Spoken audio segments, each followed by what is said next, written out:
Avez-vous déjà réfléchi à ce qui est arrivé à Moïse après sa mort? Il fut l'un des plus grands dirigeants de l'histoire biblique, l'homme qui affronta le Pharaon, défia l'empire d'Égypte et guida le peuple d'Israël à travers le désert vers la terre promise. Il a vu la puissance de Dieu en action comme personne ne l'a jamais fait. Mais il est intéressant de noter que son histoire ne se termine pas comme celle d'autres grands personnages bibliques. Moïse est mort, mais quelque chose de mystérieux est arrivé à son corps. Et c'est là que les choses deviennent intrigantes. Dieu lui-même a enterré Moïse dans un lieu inconnu, comme le dit Deutéronome 34, 5, 6. Cela suffirait à éveiller notre curiosité. Mais ensuite, un détail encore plus impressionnant apparaît. L'archange Michel et Satan se sont disputés à propos du corps de Moïse. Avez-vous entendu parler de cela? C'est enregistré dans Jude 9. Mais la grande question est, pourquoi? Qu'y avait-il de si spécial dans le corps de Moïse pour que Satan lui-même veuille le prendre? Quel était l'enjeu de cette bataille spirituelle invisible? Si Moïse était un serviteur fidèle, un leader choisi par Dieu, pourquoi son corps est-il devenu la cible d'une dispute cosmique? Satan voulait-il l'utiliser pour tromper le peuple d'Israël? Avait-il l'intention de faire de Moïse un objet d'idolâtrie? Ou y avait-il un objectif encore plus important que nous ne comprenions pas entièrement? C'est l'un des mystères les plus énigmatiques de l'Écriture. Et tout au long de cette vidéo, nous explorerons ensemble chaque détail de cette histoire. Plongeons dans le contexte biblique, comprenons qui était Michel, pourquoi Satan voulait le corps de Moïse et ce que cela peut nous apprendre sur le domaine spirituel. Mais avant de continuer, je veux savoir, connaissiez-vous déjà cette histoire? Selon vous, qu'est-ce qui se cache derrière cette dispute? Commentez ci-dessous et partagez votre opinion. Maintenant, préparez-vous, car ce que nous allons vous révéler pourrait changer votre façon de voir ce passage. Comprenons en profondeur pourquoi le corps de Moïse était-il si important pour Satan. Si vous connaissiez déjà cette histoire, ou si c'est la première fois que vous entendez parler de cette bataille spirituelle pour le corps de Moïse, je veux vous inviter à quelque chose de très spécial. Laissez votre demande de prière ici dans les commentaires. Quel que soit votre besoin, croyez que Dieu a le pouvoir d'agir dans votre vie. Unissons notre foi et prions les uns pour les autres, car nous savons que la bataille spirituelle est réelle. Et tout comme il y a eu une dispute à propos du corps de Moïse, l'ennemi continue d'essayer de voler ce qui appartient à Dieu. Mais nous sommes certains, le Seigneur combat pour nous. Alors, écrivez votre demande, partagez votre besoin, et si vous le pouvez, priez également pour quelqu'un dans les commentaires. Ensemble, nous formons une chaîne de foi et d'intercession. Et si ce contenu bénit votre vie, laissez votre com afin que davantage de personnes puissent être touchées par ce message. Si vous n'êtes pas encore abonné à la chaîne, profitez-en maintenant et s'inscrire pour ne manquer aucune des prochaines vidéos. Activez la cloche de notification, car ici nous parlons toujours des vérités profondes de la Bible et dévoilons des mystères qui renforcent notre foi. Maintenant que vous avez fait cela, continuons ce voyage et comprenons quel était réellement l'enjeu de cette dispute spirituelle sur le corps de Moïse. Moïse, le serviteur de l'Éternel, mourut là, au pays de Moab, selon la parole de l'Éternel. Il l'enterra dans une vallée du pays de Moab, en face de Beth-Péor, bien que personne ne connaît à ce jour l'endroit de sa tombe. Deutéronome 34, 5, 6. Nous avons ici l'un des plus grands mystères de la Bible. Moïse, le grand libérateur d'Israël, l'homme qui parlait à Dieu face à face, n'a pas eu de sépulture commune. Contrairement à d'autres personnages bibliques dont les tombes sont devenues connues, le corps de Moïse a disparu de l'histoire. Mais le plus impressionnant, c'est que c'est Dieu lui-même qui l'a enterré. Pouvez-vous imaginer cela? Le Créateur de l'univers s'occupant personnellement de l'enterrement d'un être humain. Mais pourquoi? Qu'y avait-il de si spécial dans le corps de Moïse pour que personne n'a jamais su où il était enterré? C'est quelque chose d'inédit. Depuis l'Antiquité, les tombes des grands dirigeants étaient considérées comme des lieux sacrés. Le peuple d'Israël lui-même avait pour habitude d'honorer la dépouille mortelle de ses patriarches. comme ce fut le cas pour Abraham, Isaac, Jacob et même Joseph, dont les ossements furent transportés d'Égypte à Canaan. Mais Moïse disparaît. Et ce n'était pas un hasard. Le fait que Dieu ait caché le lieu de sépulture de Moïse nous donne déjà un indice important. Se pourrait-il que si les gens savaient où il a été enterré, ils pourraient transformer cet endroit en un centre d'idolâtrie? Rappelez-vous que les Israélites avaient déjà démontré une forte inclination à adorer les choses visibles. Le veau d'or dans le désert était un exemple clair de la façon dont ils recherchaient des symboles physiques à adorer. S'ils avaient eu accès au corps de Moïse, n'auraient-ils pas créé un sanctuaire en son honneur, s'écartant une fois de plus du vrai Dieu? Mais l'histoire ne s'arrête pas là. Ce mystère devient encore plus intrigant quand on découvre une autre histoire surprenante dans le Nouveau Testament. Dans Jude 9, nous découvrons que l'archange Michel et Satan se sont disputés au sujet du corps de Moïse. Maintenant, je vous demande, pourquoi Satan voulait-il ce corps? Que pouvait-il en faire? Si Dieu a enterré Moïse dans un lieu inconnu et que Satan est apparu pour réclamer son corps, cela signifie que quelque chose d'important se passait dans les coulisses spirituelles. Cet événement n'était pas seulement un détail de plus dans l'histoire biblique, mais un moment crucial dans la bataille entre le royaume des ténèbres et le royaume de la lumière. Satan savait que Moïse avait été un dirigeant puissant, un instrument entre les mains de Dieu pour libérer Israël et guider le peuple dans le désert pendant 40 ans. C'était un homme de foi qui parlait avec Dieu sur le mont Sinaï, qui recevait les tables de la loi et qui conduisait toute une génération vers la promesse divine. Si l'ennemi de Dieu a voulu s'immiscer dans la destinée du corps de Moïse, c'est parce qu'il a vu une opportunité pour vos plans diaboliques. Et c'est exactement ce que nous devons comprendre. Quelle était l'intention de Satan? Que gagnerait-il à posséder le corps de Moïse? Il existe plusieurs hypothèses, et elles pointent toutes vers quelque chose de très grave. Certains érudits pensent que le diable voulait utiliser le corps de Moïse pour tromper le peuple d'Israël, peut-être en le ressuscitant de manière trompeuse, en accomplissant des signes et en induisant les gens dans l'erreur. D'autres théories suggèrent qu'il voulait simplement empêcher un objectif plus grand que Dieu avait déjà déterminé pour Moïse. Quoi qu'il en soit, ce différend nous montre qu'il y avait un objectif spirituel beaucoup plus profond derrière ce mystère. Et cela nous amène à une autre question. Pourquoi Dieu a-t-il envoyé Michaël dans cette bataille? Pourquoi l'archange de Dieu a-t-il dû intervenir pour empêcher Satan de prendre le corps de Moïse? Ce détail ne peut être ignoré, car Michel n'apparaît pas pour rien dans les Écritures.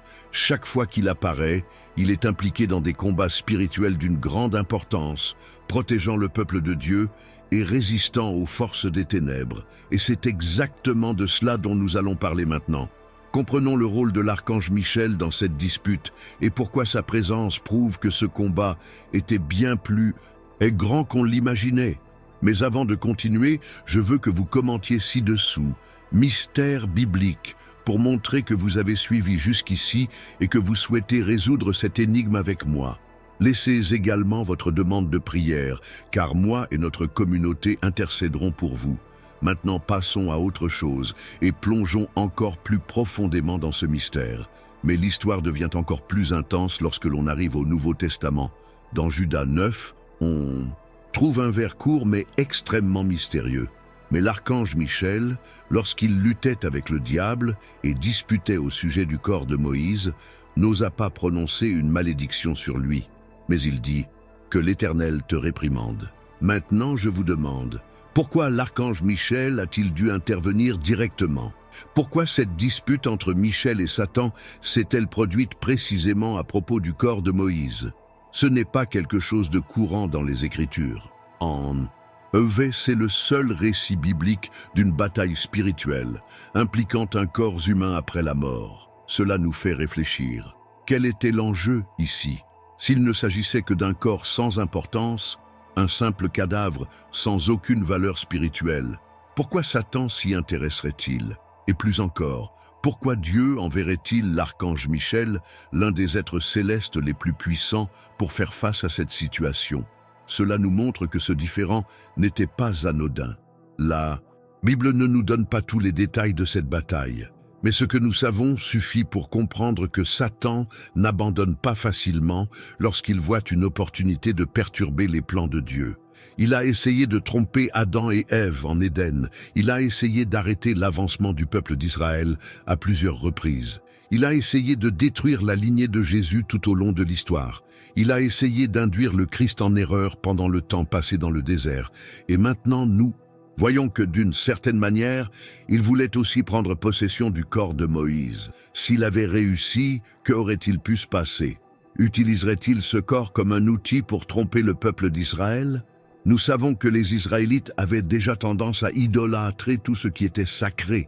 Comme nous l'avons mentionné précédemment, ils ont transformé le serpent de bronze élevé par Moïse en objet de culte, au point que, des siècles plus tard, le roi Ézéchias a dû le détruire parce que le peuple l'adorait toujours. 2 Rois 18, 4.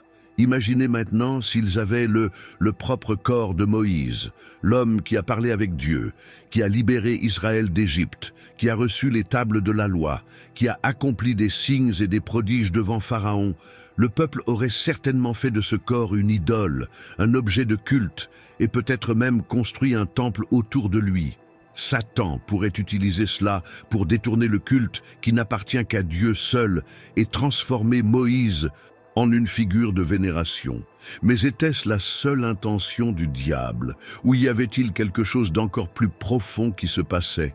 Nous savons que Moïse n'est pas entré en terre promise à cause de son erreur en frappant le rocher au lieu de lui parler comme Dieu l'avait ordonné.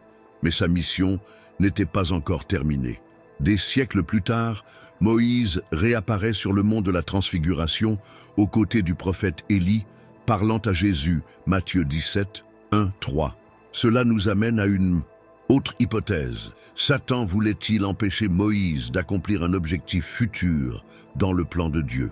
Si nous examinons toute l'histoire biblique, nous réaliserons que chaque fois que Dieu a un grand dessein pour quelqu'un, Satan essaie d'anticiper et de contrecarrer ce plan. C'était ainsi lorsqu'il essaya de tuer Moïse alors qu'il était bébé, sur ordre du Pharaon de tuer tous les garçons hébreux. Il en fut ainsi lorsqu'il tenta d'empêcher la naissance de Jésus en faisant massacrer des enfants à Bethléem, ordonné par Hérode. Et c'était ainsi dans plusieurs autres situations tout au long des Écritures. Le fait que Miguel soit impliqué dans ce conflit est un signe que ce qui s'y passait était bien plus vaste que ce que nous pouvons comprendre avec notre vision humaine. Miguel n'est pas n'importe quel ange, il est le archange, le guerrier céleste qui mène les batailles spirituelles les plus intenses contre les forces des ténèbres. Dans Daniel 10, nous voyons que Michel est responsable de la lutte contre les principautés démoniaques qui tentent d'empêcher les réponses de Dieu aux prières du prophète. Dans Apocalypse 12, il apparaît à nouveau, menant les armées célestes dans la guerre contre le dragon, qui représente Satan.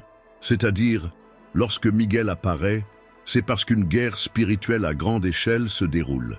Le fait qu'il ait été directement impliqué dans la dispute sur le corps de Moïse nous fait comprendre qu'il ne s'agissait pas seulement d'une question terrestre, mais plutôt d'une question terrestre. Une bataille entre les royaumes spirituels, quelque chose qui impliquait le propre dessein de Dieu dans l'histoire de l'humanité. Et un détail curieux, Miguel ne discute pas avec Satan. Il ne se lance pas dans une guerre des mots. Il indique simplement « Le Seigneur vous réprimande ». Cela montre que l'autorité finale appartient à Dieu. Peu importe à quel point Satan essaie de se battre, de discuter ou de revendiquer quelque chose, en fin de compte, c'est la puissance du Seigneur qui prévaut. Maintenant, cela nous amène à une question encore plus intrigante. Qu'est-il arrivé au corps de Moïse après cela? Si Dieu a empêché Satan de le prendre et si Michel a gagné cette bataille, alors quel a été le sort final de ce corps?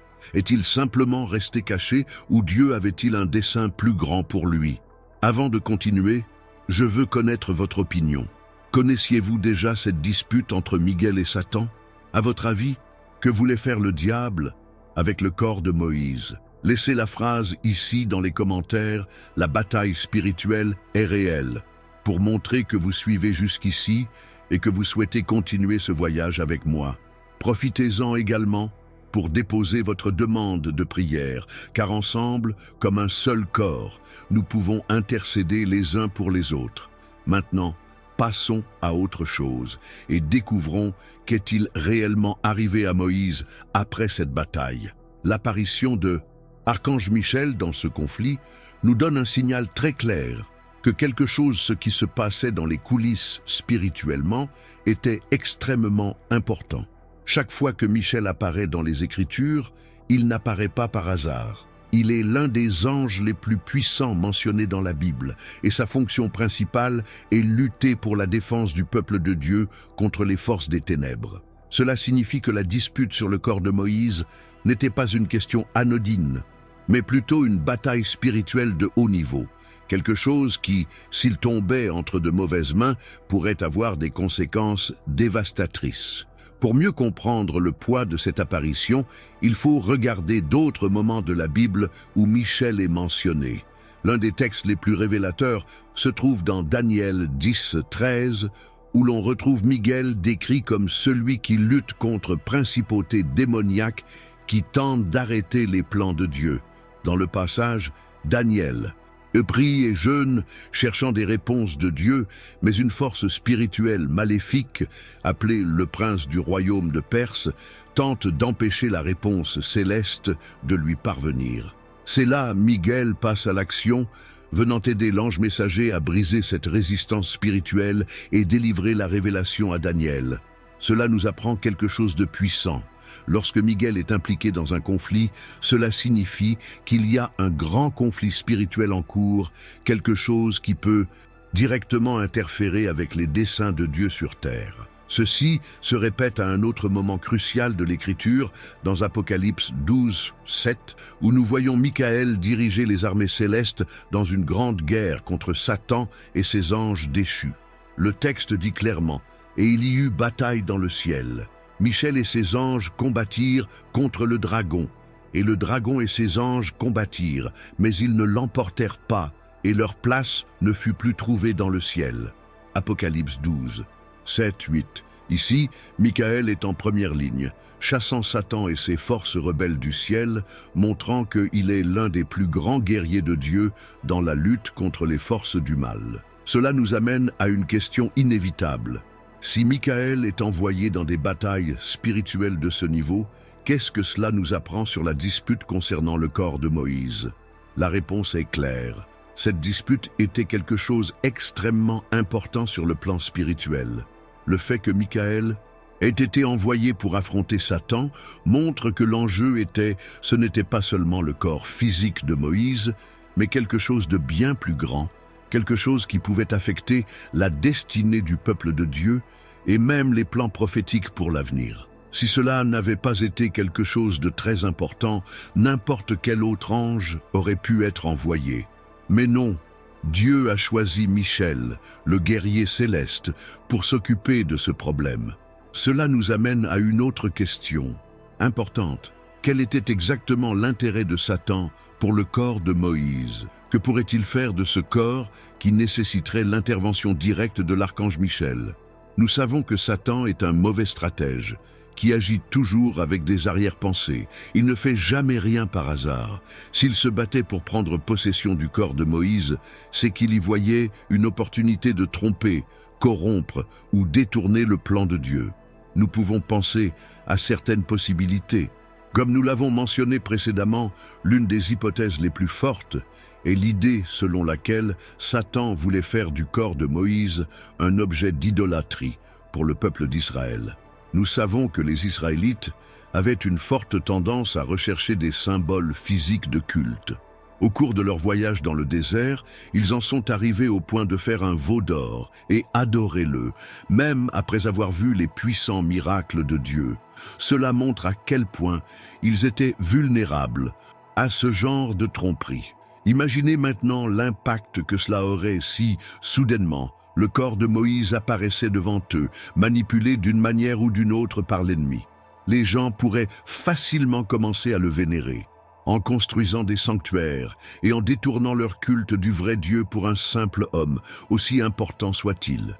Et nous savons que Satan a toujours essayé de détourner la gloire qui appartient à Dieu en utilisant le mensonge et la tromperie pour égarer les gens. Une autre possibilité est que Satan voulait empêcher le futur plan de Dieu pour Moïse. Et nous arrivons ici à un point très intrigant. Nous savons que Moïse apparaît des siècles plus tard dans le monture de Métamorphose, à côté d'Élie, parlant à Jésus. Ceci est enregistré dans Matthieu 17, 1-3, et nous montre que d'une manière ou d'une autre, Moïse faisait toujours partie du plan divin, même après sa mort. Cela pourrait indiquer que Dieu avait un dessein spécial pour lui, quelque chose que Satan voulait empêcher à tout prix. Si nous regardons le schéma des actions de l'ennemi tout au long de l'histoire biblique, nous verrons qu'il a toujours essayé d'interrompre les plans de Dieu avant qu'ils ne se réalisent. Il a tenté de tuer Moïse alors qu'il était encore bébé en Égypte. Il a essayé d'empêcher Jésus d'atteindre la croix, en lui offrant des royaumes terrestres et en essayant de le détourner du dessein du Père. Et maintenant nous voyons qu'il a également tenté de s'emparer du corps de Moïse, comme pour tenter une fois de plus d'interférer avec un plan divin. Mais quelque chose qui attire notre attention, Judas 9, c'est ainsi que Miguel gère cette situation. Ne vous disputez pas avec Satan. Il ne perd pas de temps à argumenter ou à se justifier. Il a simplement déclaré l'autorité de Dieu en la matière et dit « Le Seigneur vous réprimande ». C'est puissant, car cela nous enseigne que la victoire sur l'ennemi ne vient pas d'un débat ou d'une confrontation humaine, mais plutôt de l'autorité de Dieu lui-même. Cela nous montre que l'ennemi peut essayer de revendiquer quelque chose, il peut essayer de s'élever contre les desseins de Dieu, mais en fin de compte, le Seigneur a le dernier mot. Michaël n'avait pas besoin de faire de longs discours ou d'essayer de convaincre Satan qu'il avait tort. Il vient de déclarer que Dieu était aux commandes et c'était suffisant pour régler l'affaire. Maintenant, cela nous amène à une question encore plus stimulante. Si Satan perdait cette bataille et que Michel l'emportait, qu'arriverait-il au corps de Moïse? Est-il resté sur terre sans jamais être retrouvé? Ou Dieu lui réservait-il quelque chose d'encore plus profond? Avant de continuer, je veux connaître votre opinion. Croyez-vous que Satan voulait que le corps de Moïse engendre l'idolâtrie ou empêche le plus grand plan de Dieu? Écrivez la phrase ici dans les commentaires « Le Seigneur vous réprimande » pour montrer que vous suivez jusqu'ici et que vous souhaitez continuer ce voyage avec moi. Profitez-en également pour déposer votre demande de prière, car ma communauté et moi sommes là pour intercéder l'une pour l'autre. Maintenant, préparez-vous, car nous allons approfondir encore plus pour comprendre qu'est-il réellement arrivé à Moïse après cette bataille spirituelle. La dispute au sujet du corps de Moïse entre l'archange Michel et Satan n'était pas un événement isolé ou dénué de sens. Bien au contraire, cette bataille révèle un profond conflit spirituel qui soulève d'innombrables questions. Si le corps de Moïse n'avait aucune importance au-delà de son apparence physique, Satan ne s'en serait pas soucié. Mais le fait que l'ennemi soit entré dans ce conflit indique qu'il a vu une opportunité d'exécuter vos plans diaboliques. Et, en analysant la manière dont Satan opère à travers les Écritures, nous pouvons identifier 3 hypothèses principales sur ce qu'il avait l'intention de faire en essayant de prendre possession du corps de Moïse. La première hypothèse, et peut-être la plus évidente, est que Satan voulait tromper le peuple d'Israël, transformant le corps de Moïse en objet d'idolâtrie. Cela a beaucoup de sens quand on regarde l'histoire du peuple d'Israël. Au cours de leur marche dans le désert, les Israélites montraient constamment une tendance à rechercher des symboles physiques à des fins d'adoration. L'un des exemples les plus clairs est l'épisode de veau d'or dans Exode 32. Alors que Moïse était sur le mont Sinaï, recevant les commandements directement de Dieu, le peuple, impatient, demanda à Aaron de fabriquer une image pour pouvoir adorer. Cela s'est produit même après qu'ils aient été témoins des grands miracles du Seigneur, tels que l'ouverture de la mer Rouge et les plaies en Égypte. Un autre exemple intéressant est celui de 2 Rois 18:4, où nous lisons que le roi Ézéchias devait détruire le serpent de bronze que Moïse avait élevé dans le désert. Ce serpent, initialement, créé comme instrument de guérison et de délivrance sur ordre de Dieu, était devenu une idole. Les gens commencèrent à lui brûler de l'encens, détournant leur culte vers un simple objet au lieu de le diriger vers Dieu. Si même un symbole secondaire comme le serpent de bronze s'avérait être un problème, imaginez ce qui aurait pu se passer si le serpent de bronze s'était révélé être un problème. Corps de Moïse avait été trouvé et est devenu un objet de culte. Satan, connaissant cette faiblesse du peuple, pourrait très bien vouloir utiliser le corps de Moïse pour détourner les Israélites du vrai culte. Il pouvait manipuler la situation, inciter les gens à construire un sanctuaire sur sa tombe et transformer Moïse en intermédiaire entre Dieu et les hommes. Cela pourrait générer un écart par rapport à la foi et conduire à l'idolâtrie, quelque chose que Dieu a toujours condamné. Après tout, Dieu connaissait le danger que pouvait représenter l'adoration de Moïse, et c'est pourquoi il a lui-même pris la responsabilité d'enterrer le corps dans un lieu inconnu. La deuxième hypothèse est encore plus intrigante. Se pourrait-il que Satan ait voulu empêcher un projet futur que Dieu avait pour Moïse? Nous savons que Dieu n'agit pas sans but, et s'il a décidé de cacher le corps de Moïse, c'est parce qu'il y avait quelque chose de très important en jeu. Un détail qui retient notre attention est que Moïse réapparaît des siècles plus tard dans le Nouveau Testament, sur le mont de la Transfiguration, aux côtés du prophète Élie et de Jésus. C'est une indication claire que Moïse était toujours actif dans les plans divins, même après sa mort. Dans Matthieu 17, 1-3, nous lisons que Jésus gravit une haute montagne et, devant ses disciples, fut transfiguré.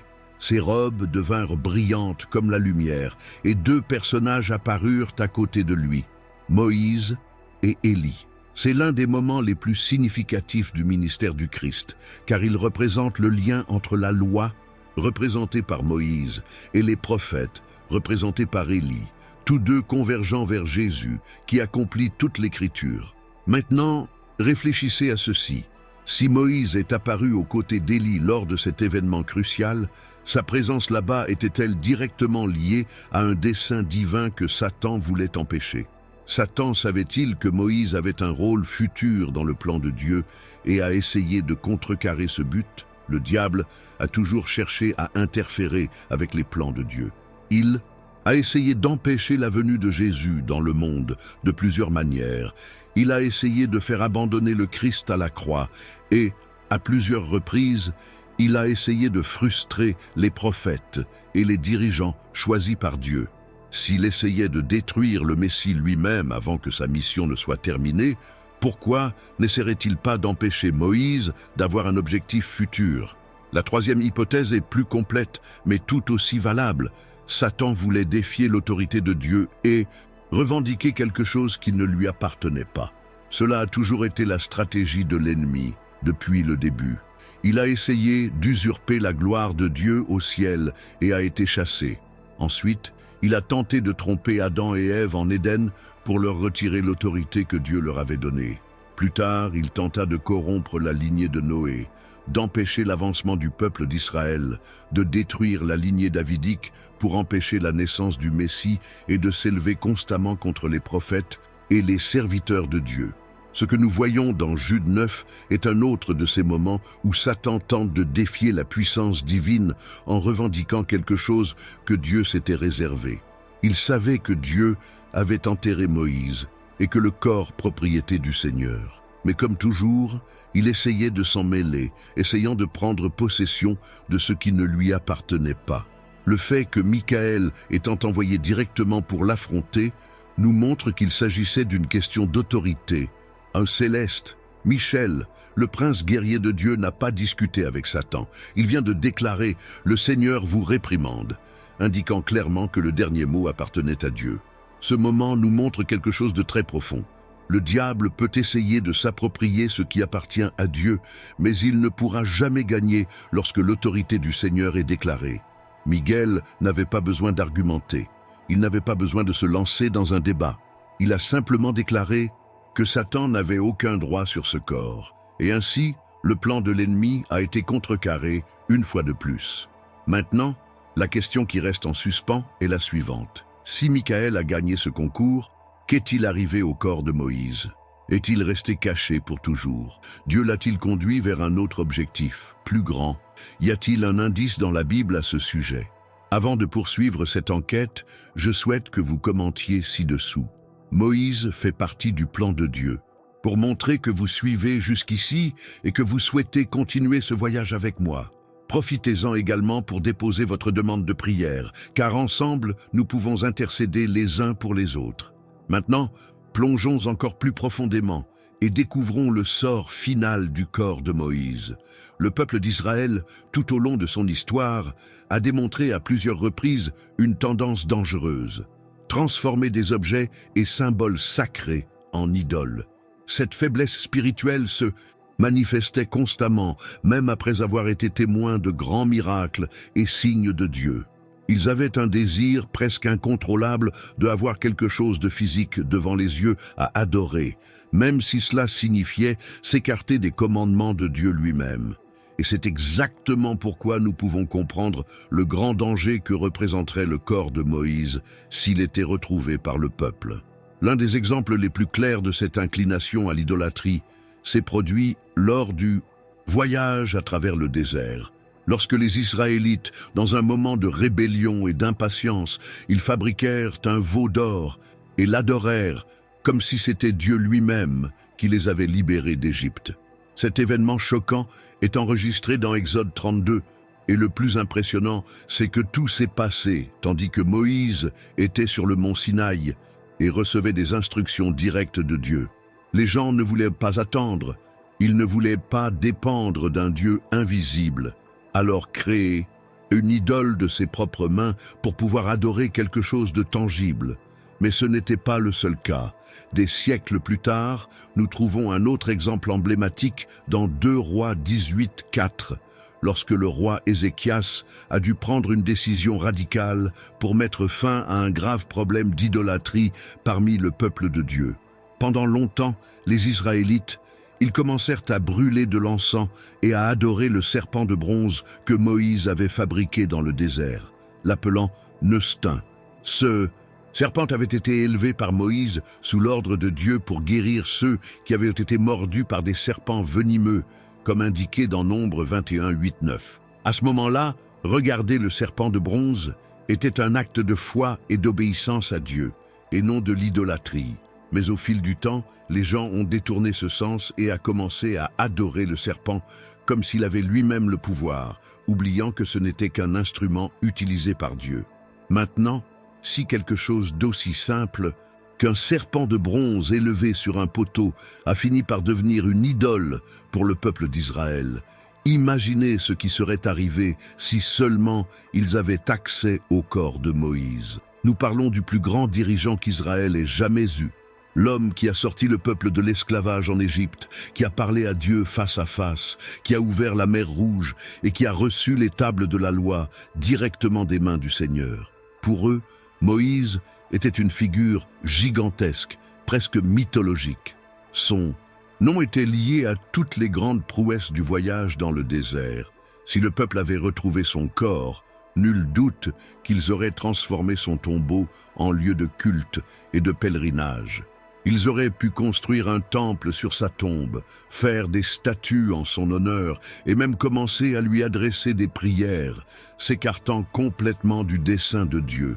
C'est l'une des raisons les plus fortes pour lesquelles Dieu lui-même a pris sur lui la responsabilité d'enterrer Moïse et cacher l'emplacement de sa tombe de façon permanente. Il connaissait le risque que cela représentait pour son peuple et, une fois de plus, a protégé Israël de l'idolâtrie. Et voici un point encore plus intéressant, la manière dont Satan opère. S'il y a quelque chose que le diable sait exploiter comme personne, c'est bien ça, le besoin de l'être humain de s'accrocher à ce qui est visible, à ce qui peut être touché et tenu avec ses mains. Il l'a fait d'innombrables fois au cours de l'histoire. Il sait que quand les gens plaçaient leur foi dans des objets sacrés, des images ou des reliques, s'écartent en fait de la vraie foi, qui doit être établie seulement en Dieu. Si Satan avait réussi à prendre possession du corps de Moïse et à le faire révéler au peuple, il aurait l'occasion parfaite d'établir une nouvelle forme d'idolâtrie en Israël. Cela aurait pu inspirer de fausses visions, de fausses révélations, laissant croire que Moïse devait être adoré comme médiateur entre Dieu et les hommes. Nous savons que c'est l'une des stratégies préférées de l'ennemi, mettre des barrières entre Dieu et son peuple, rendant la relation spirituelle dépendante d'intermédiaires humains ou d'objets physiques. Mais Dieu, connaissant toutes les ruses du diable, je n'ai pas permis que cela se produise. Il a caché le corps de Moïse et a empêché la découverte de son lieu de sépulture. Cependant, l'ennemi, comme toujours, a tenté d'interférer dans ce plan et de s'emparer de ce que Dieu avait déjà scellé. C'est à ce moment-là que l'archange Michel est intervenu et a vaincu Satan, garantissant ainsi que le dessein de Dieu était préservé. Maintenant, un détail qui retient notre attention est que ce même modèle d'idolâtrie s'est répété tout au long de l'histoire de l'humanité, et pas seulement avec les Israélites. Nous voyons d'innombrables cas où des personnes transformaient des objets, des lieux et même les corps de saints en reliques sacrées, croyant qu'ils pourraient recevoir des bénédictions, des miracles et une protection à travers eux. Combien de fois avons-nous entendu parler d'endroits où les gens font des pèlerinages pour toucher une pierre, une croix ou tout autre objet, comme si une sorte de pouvoir spécial existait en eux? C'est l'un des plus grands pièges que Satan ait jamais tendu à l'humanité, détourner la foi du Créateur vers la création. Il sait que s'il parvient à garder les gens concentrés sur les reliques et les objets sacrés, il les empêchera d'avoir une véritable communion avec Dieu. Le peuple d'Israël était constamment vulnérable à cela, et le corps de Moïse aurait été l'occasion parfaite pour Satan d'exploiter cette faiblesse et plonger les gens encore plus profondément dans l'idolâtrie. Mais Dieu ne permettrait pas que cette stratégie réussisse. Il a protégé Israël et a empêché le corps de Moïse de devenir une pierre d'achoppement spirituel pour son peuple. Cependant, ce différend nous laisse encore quelques questions. Si Satan a été vaincu dans cette bataille, quel a été le sort final du corps de Moïse? Est-il simplement resté caché pour toujours, ou y a-t-il un objectif plus important derrière cela? Avant de poursuivre cette enquête, je souhaite connaître votre avis. Croyez-vous que si le peuple avait eu accès au corps de Moïse, celui-ci serait devenu un objet de culte? Commentaire ci-dessous, seul Dieu doit être adoré.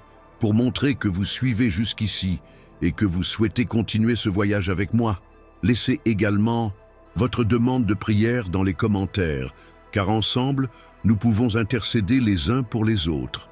Maintenant passons à autre chose et découvrons qu'est-il réellement arrivé au corps de Moïse, et s'il y a des indices dans la Bible sur son sort final.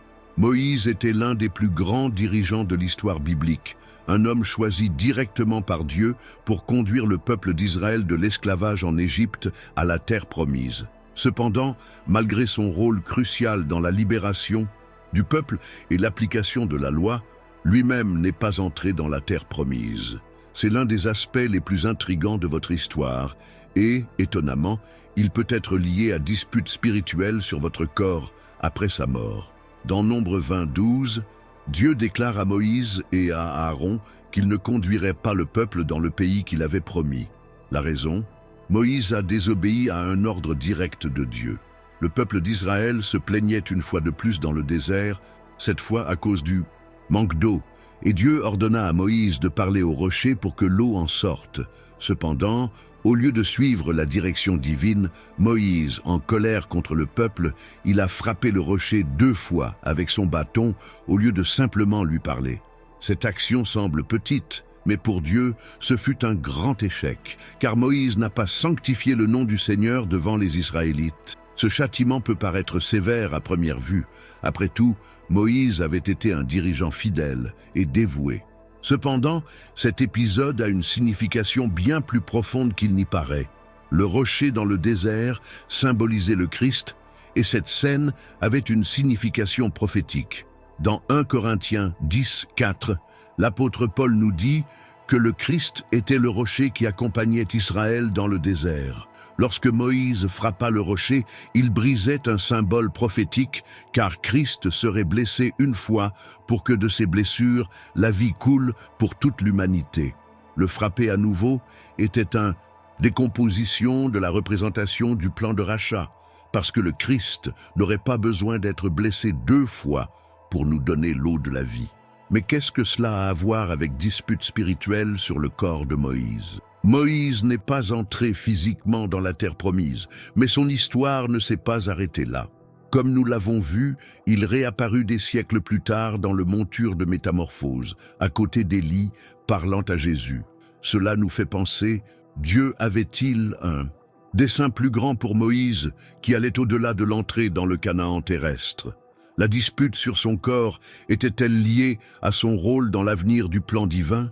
Le lien entre la punition de Moïse et la dispute sur son corps réside peut-être dans le fait que son histoire n'était pas complètement terminée.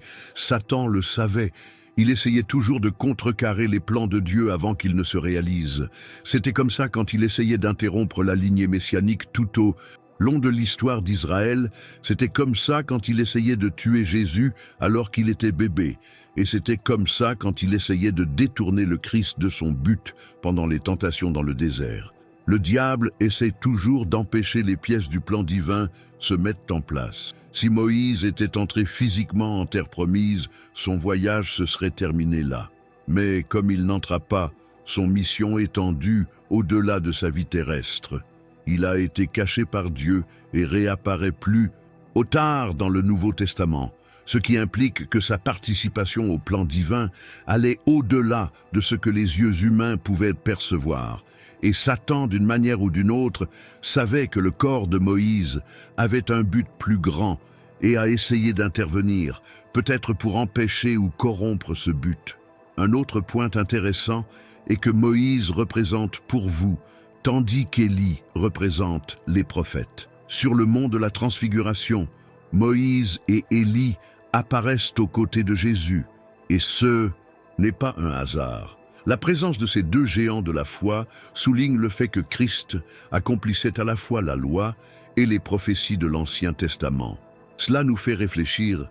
Si Moïse avait été choisi pour apparaître dans cet événement important, Dieu l'avait-il déjà décidé avant même sa mort? Si c'est le cas, il est alors logique que Satan a tenté d'intervenir, car il s'est toujours opposé à la réalisation du plan divin. Le diable a peut-être essayé d'empêcher Moïse d'avoir cette future participation, ou il a peut-être essayé de corrompre le sens de votre rôle dans l'histoire.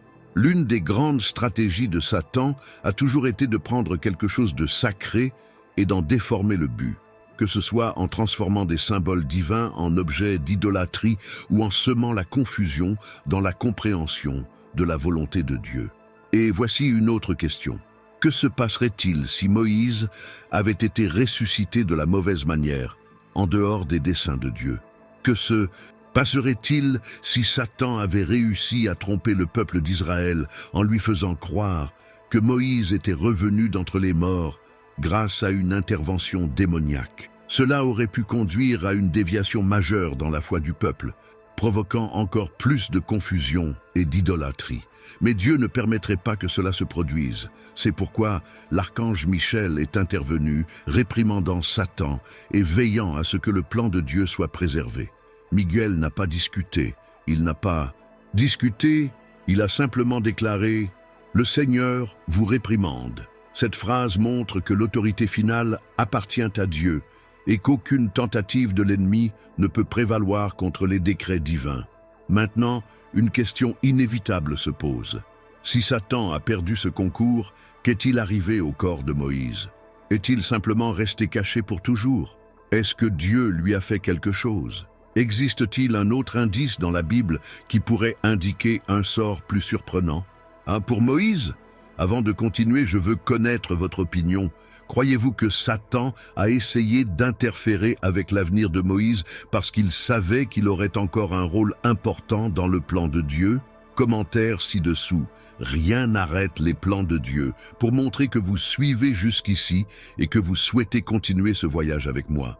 Laissez également votre demande de prière dans les commentaires, car ensemble, nous pouvons intercéder les uns pour les autres.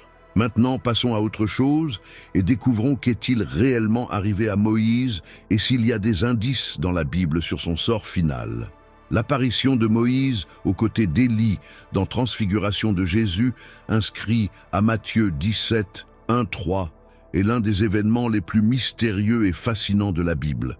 Cette scène ne s'est pas produite par hasard, et quand on y regarde de plus près, on se rend compte qu'il y a un lien direct avec la dispute sur le corps de Moïse. Dieu a-t-il préservé Moïse dans un but précis? Se pourrait-il que sa mission ne se soit pas terminée avec sa mort, mais s'étende jusqu'à ce moment crucial de l'histoire du salut? Revenons au récit évangélique. Jésus gravit la montagne avec 3 de ses plus proches disciples, Pierre, Jacques et Jean. Soudain, sous leurs yeux, Jésus se transfigure. Ses vêtements brillent comme le soleil, et sa gloire divine se révèle de manière surnaturelle. Mais ce qui se passe ensuite est encore plus choquant. 2 personnages apparaissent à côté de Jésus, Moïse et Élie, et commencent à lui parler. La grande question ici est la suivante. Pourquoi Moïse? Si nous l'analysons attentivement, Moïse était mort depuis des siècles. Il est mort avant même que le peuple d'Israël n'entre en terre promise, et sa tombe a été cachée par Dieu. Cependant, maintenant, il est vivant, visible et parle à Jésus. Cela nous amène à nous demander, se pourrait-il que Moïse a-t-il été préservé d'une manière ou d'une autre par Dieu pour ce moment? Était-il déjà dans un état glorifié ou ressuscité? Ces questions soulèvent un nouveau niveau de mystère et de connexion avec la bataille spirituelle qui a eu lieu autour de votre corps. Élie, en revanche, jamais mort. Il fut enlevé au ciel sur un char de feu. 2 Rois 2, 11. Devenant ainsi l'un des rares personnages bibliques à pouvoir, n'a pas connu la mort physique. Cela rend cette apparition encore plus intéressante, car alors qu'Élie représente ceux qui seront enlevés sans passer, par la mort, Moïse peut représenter ceux qui sont morts et ont été enlevés, ressuscités. Mais pourquoi Moïse et Élie spécifiquement? L'explication la plus acceptée est que Moïse symbolise pour vous, tandis qu'Élie représente les prophètes. Dans l'Ancien Testament, la loi et les prophètes, ils étaient la base de la révélation de Dieu au peuple d'Israël. Et ici, à la Transfiguration, tous 2 apparaissent aux côtés de Jésus, montrant qu'il était l'accomplissement parfait de la loi et des prophéties. Mais il se passe ici quelque chose d'encore plus profond. Si Dieu a permis à Moïse de participer visiblement à cet événement aux côtés d'Élie, cela nous amène à nous demander, se pourrait-il que la bataille spirituelle pour son corps soit liée à ce moment? Satan a-t-il essayé d'empêcher Moïse d'être ici, d'une manière ou d'une autre, pour remplir un rôle essentiel dans le plan divin? N'oubliez pas que Satan essaie toujours de contrecarrer les plans de Dieu avant qu'ils ne se réalisent. Il a essayé de faire cela à Abraham, essayant d'empêcher ses descendants d'atteindre Christ. Il a tenté à maintes reprises de détruire le peuple d'Israël. Il a essayé de tuer Jésus alors qu'il était encore bébé. Et il a essayé d'empêcher le Christ d'atteindre la croix, en lui offrant des royaumes terrestres et en essayant de le détourner du dessein divin. Si Moïse avait un rôle à jouer dans l'avenir, il est donc logique que Satan veuille réclamer son corps, peut-être pour corrompre ce plan ou l'empêcher de se réaliser. Mais Dieu, dans sa souveraineté, a veillé à ce que Moïse soit préservé pour être à ce moment crucial de l'histoire. Un autre détail intéressant à propos de cet événement est la réaction de Pedro. Lui, sans vraiment comprendre la profondeur de ce qui se passait, a proposé de construire 3 tentes, un pour Jésus, un pour Moïse et un pour Élie. Cette réaction de Pedro peut indiquer quelque chose de très significatif. La tendance humaine à vouloir établir des lieux physiques de culte et de révérence. Si les disciples voyaient Moïse et Élie à ce moment de gloire, il était naturel pour eux de penser que quelque chose d'extraordinaire se produisait et qu'il fallait le préserver. Mais ce que Dieu fait ensuite montre clairement que le centre de la transfiguration n'était pas Moïse ni Élie, mais Jésus.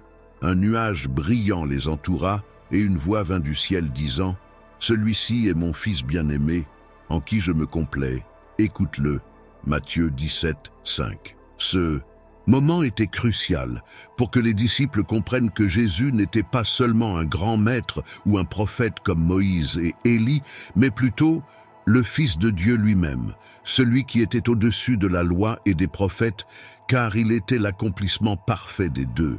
Mais il y a encore quelque chose à demander. Comment Moïse était-il là-bas? La Bible ne nous donne pas de détails à ce sujet, mais certains érudits pensent que Moïse aurait pu être ressuscité d'une manière spéciale, et par Dieu, devenant une sorte de prémisse d'une future résurrection. Si cela est vrai, alors la lutte pour votre corps prend un nouveau sens. Satan a-t-il essayé d'empêcher cette résurrection? Savait-il que Moïse avait encore un rôle à jouer dans le plan divin? Nous savons qu'à la fin des temps, la Bible parle de 2 témoins qui aura un rôle particulier avant le retour du Christ. Apocalypse 11. De nombreux chercheurs pensent que ces 2 témoins peuvent être Moïse et Élie, car tous deux avaient des apparences surnaturelles et jouaient un rôle central dans l'histoire de la rédemption. Si cette théorie est correcte, cela signifie que le rôle de Moïse n'est pas encore complètement terminé et que Dieu l'a peut-être conservé pour une mission finale avant le jugement. Si cela est vrai, alors nous pouvons comprendre encore plus clairement pourquoi Satan s'est-il battu pour le corps de Moïse. Il a peut-être essayé d'empêcher Moïse d'être présent sur le mont de la Transfiguration et peut-être essaie-t-il d'empêcher toute participation future aux événements de la fin des temps. L'ennemi essaie toujours d'anticiper les plans de Dieu et de les contrecarrer. Mais comme nous l'avons vu dans la dispute entre Michel et Satan, il n'a jamais le dernier mot. Le fait que Moïse apparaisse aux côtés d'Élie nous montre que votre mission ne s'est pas terminée dans le désert et que, d'une manière ou d'une autre, Dieu avait toujours un plan pour lui-même après sa mort. Cela nous amène à nous demander, si Moïse a été préservé pour la transfiguration, a-t-il également été préservé pour quelque chose d'encore plus grand dans le futur? Avant d'aller plus loin dans l'enquête sur ce mystère, je veux connaître votre opinion. Croyez-vous que la dispute sur le corps de Moïse était liée à son apparition à la transfiguration? Satan a-t-il essayé d'empêcher cet événement? Commentaire ci-dessous, les plans de Dieu n'échouent pas, pour montrer que vous suivez jusqu'ici et que vous souhaitez continuer ce voyage avec moi. Profitez-en également pour laisser votre demande de prière dans les commentaires, car ensemble, nous pouvons intercéder les uns pour les autres. Maintenant, passons à autre chose et approfondissons encore davantage pour le découvrir. S'il y a des indices dans la Bible sur le sort final de Moïse et ce que cela signifie pour les événements futurs. Depuis le début de l'humanité, Satan a utilisé la même stratégie pour éloigner l'homme de Dieu, déformer les plans divins, corrompre la vérité et détourner l'attention des gens du spirituel vers le matériel. Il sait que lorsqu'un cœur est attaché aux choses visibles, tangibles et terrestres, il devient vulnérable à la tromperie et à l'idolâtrie. Cela est évident tout au long de l'histoire biblique, où nous voyons à plusieurs reprises l'ennemi tenter de détourner le culte qui appartient à Dieu et le rediriger vers les choses créées, qu'il s'agisse d'objets, d'images ou même de personnes. Si nous regardons la tentative de Satan de prendre possession du corps de Moïse, nous pouvons voir exactement ce modèle d'action.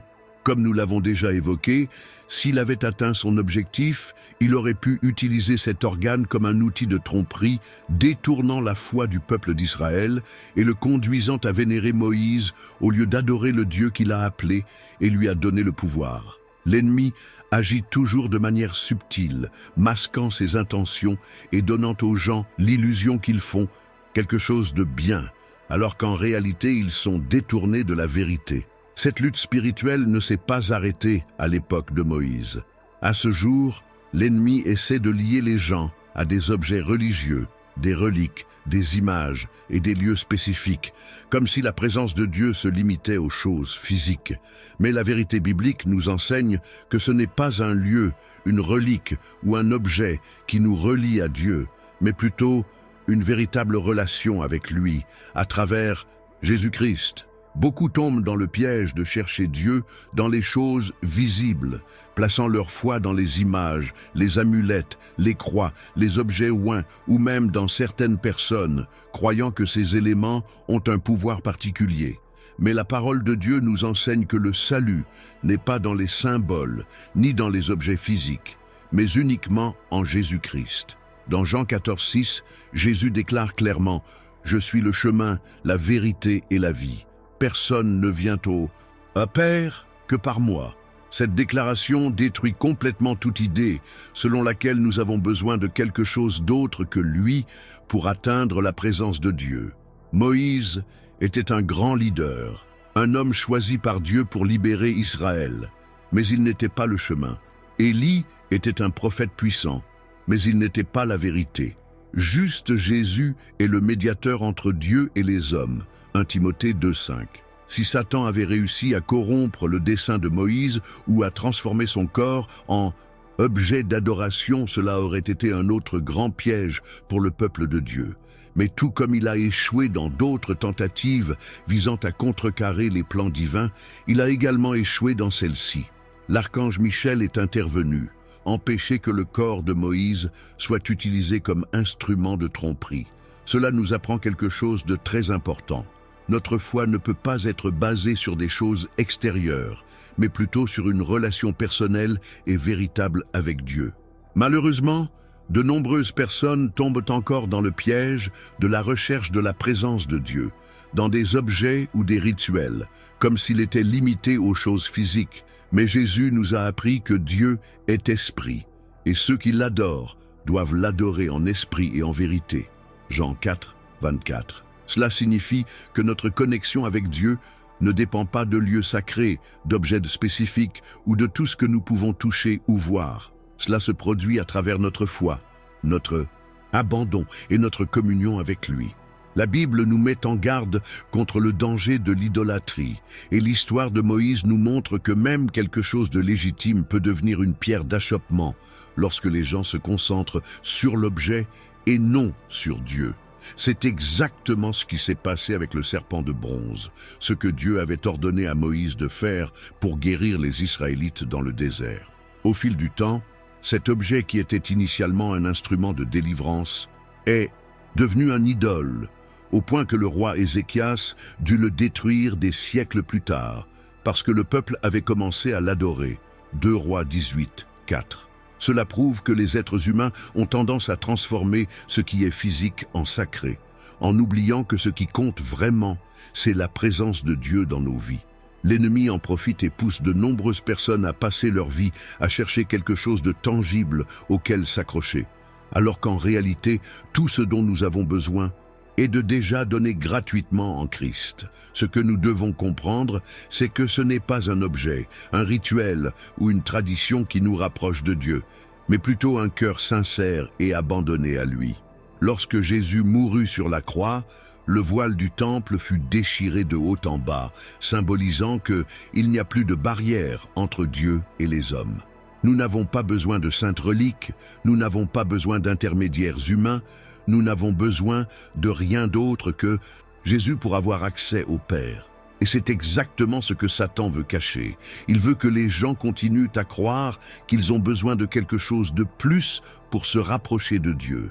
Il veut qu'ils se laissent entraîner dans le matériel, l'extérieur, le physique, afin qu'ils ne comprennent jamais la profondeur de ce que Christ a fait pour eux. Mais aujourd'hui, je veux vous inviter à réfléchir à ceci. Sur qui ou sur quoi est basée votre foi? Avez-vous cherché Dieu uniquement lorsque vous êtes dans un environnement religieux? Avez-vous l'impression que vous avez besoin de quelque chose de physique pour ressentir sa présence? Si c'est le cas, je vous invite à vous en souvenir. Dieu est en vous. Il habite dans votre cœur et la véritable adoration n'a pas besoin d'éléments extérieurs. Maintenant, je veux connaître votre opinion. Croyez-vous qu'aujourd'hui encore, beaucoup de gens sont attachés aux choses matérielles, pensant qu'ils en ont besoin pour entretenir une relation avec Dieu? Écrivez ici dans les commentaires « Ma foi est en Jésus » pour montrer que vous comprenez ce message et que vous souhaitez continuer ce voyage avec moi. Et si vous avez une demande de prière, laissez-le ici dans les commentaires, car moi et toute notre communauté intercéderont pour vous. Maintenant, passons à autre chose et approfondissons encore plus ce mystère pour comprendre qu'est-il réellement arrivé à Moïse et comment son histoire est liée au plan ultime de Dieu, le mystère. Le corps de Moïse reste l'un des thèmes les plus intrigants de la Bible. Et tout au long de notre voyage, nous explorons plusieurs possibilités sur ce qui s'est réellement passé et pourquoi. Satan s'est battu si fort pour te prendre. Mais maintenant, il est temps de relier toutes les pièces de ce puzzle et de les examiner, les principales théories qui peuvent expliquer cette énigme. Après tout, cet événement, ce n'était pas juste un détail aléatoire, mais plutôt une bataille spirituelle qui impliquait directement l'archange Michel et le diable lui-même, démontrant que quelque chose de grand était en jeu. La première théorie majeure est la plus évidente. Satan voulait transformer le corps de Moïse en objet d'idolâtrie. Comme nous l'avons vu, le peuple d'Israël avait déjà une forte tendance à adorer les choses visibles, comme ce fut le cas du veau d'or dans le désert et du serpent de bronze, qui durent ensuite être détruits parce que les gens commençaient à l'adorer au lieu de comprendre son véritable objectif. Si le diable avait eu accès au corps de Moïse, il aurait facilement pu inciter le peuple à faire de toi une idole, construisant des sanctuaires, promouvant des rituels et détournant le culte qui devrait être exclusif à Dieu. Nous savons que Satan a toujours voulu usurper la gloire de Dieu, et cela aurait été une occasion parfaite pour corrompre davantage la foi des Israélites. La deuxième théorie suggère que Satan voulait empêcher un futur dessein divin pour Moïse. Ce point prend encore plus de force quand on se souvient que Moïse réapparaît sur le mont de la Transfiguration, à côté d'Élie, parlant directement à Jésus. Si Dieu avait déjà déterminé que Moïse ferait partie de cet événement crucial de l'histoire rédemptrice, Satan, avez-vous essayé de contrecarrer ce plan avant même qu'il ne soit réalisé? Nous savons que l'ennemi essaie toujours d'anticiper les plans de Dieu, en essayant d'interrompre la lignée de Jésus tout au long de l'Ancien Testament, en essayant de détourner le Christ de la croix et même en empêchant l'accomplissement des promesses prophétiques. Si le corps de Moïse avait un rôle à jouer dans le futur, alors cette bataille spirituelle aurait pu être une tentative désespérée de l'ennemi pour contrecarrer quelque chose de plus grand à venir. La troisième hypothèse est que la dispute sur le corps de Moïse était une question d'autorité spirituelle. Satan ne pouvait pas faire revivre Moïse ni l'utiliser directement, mais il pouvait le revendiquer sur la base de la légalité spirituelle. Après tout, la mort est entrée dans le monde par le péché, et jusqu'à la résurrection du Christ, l'autorité sur la mort était quelque chose de controversé dans le monde spirituel. Peut-être que Satan a essayé d'utiliser une échappatoire pour prendre possession du corps de Moïse comme moyen de contester la souveraineté de Dieu, mais en a été empêché par Miguel, qui a déclaré « Le Seigneur vous réprimande », montrant que le dernier mot appartient toujours à Dieu.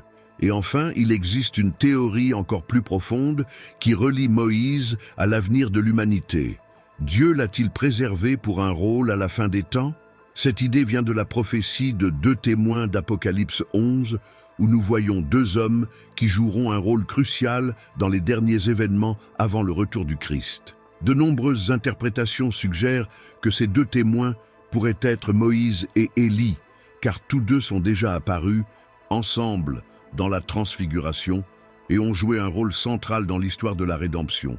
Élie a été enlevé sans voir la mort, mais Moïse, bien qu'il soit mort, a peut-être été conservé d'une manière spéciale pour un usage futur. Si cela est vrai, alors la bataille pour son corps a peut-être été la tentative de Satan d'empêcher ce plan de se réaliser. Compte tenu de ces possibilités, une chose devient claire. La dispute autour du corps de Moïse n'était pas un événement ordinaire. Il s'agissait d'une bataille de haut niveau dans le monde spirituel, quelque chose qui impliquait des problèmes bien plus importants que nous ne pouvons l'imaginer. Dieu a caché la tombe de Moïse pour une raison, et le fait même que Michael étant envoyé pour combattre Satan montre que cela avait un poids important dans le plan divin. Si tu sentais, Dieu te parle. À travers cette vidéo, je souhaite vous inviter à faire partie de cette communauté de foi. Abonnez-vous à la chaîne dès maintenant et activez la cloche pour ne manquer aucun contenu qui renforcera votre marche avec Dieu. Ici, nous plongeons profondément dans la parole, révélons les mystères bibliques et cherchons à grandir spirituellement ensemble. Maintenant, si vous êtes arrivé à la fin de cette vidéo, je veux voir votre commentaire ci-dessous. commentaire. Le mystère de Moïse continue. Alors, je sais que vous avez tout suivi jusqu'ici et que vous souhaitez continuer ce voyage avec moi. C'est clair. Laisse ton like, parce que cela m'aide beaucoup à faire passer ce message à plus de monde. Et avant de partir, ne manquez pas la prochaine vidéo qui apparaît déjà sur votre écran. Cliquez maintenant pour continuer à explorer d'autres mystères de la Bible et découvrir des vérités profondes qui peuvent transformer votre vision spirituelle. Rendez-vous là-bas.